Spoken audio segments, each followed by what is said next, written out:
Таза қойдың жүні екен. Қараңызшы балалар, түрлі түсті қойдың жүндерден жасалынған. Боялған жүн екен. Мына қараңдар, мына біздің ешкінің жүнін қараңдар.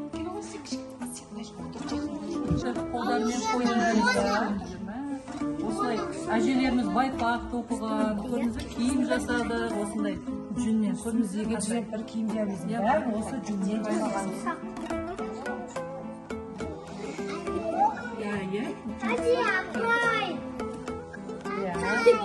Көрдіңдер ме? Қолдармен ұстап көрдіңіздер. Қандай екен? Қандай екен? Жүнді қолымызда ұстап көрдік па, балалар? Қандай екен? Жұмсақ, иә? Жұмсақ, қараңдаршы, анықтай. Түстері қандай? Түстері әртүрлі, иә? Мынау қандай? Жасыл. Мынау шы, мынау қандай түс? Мынау қандай түс?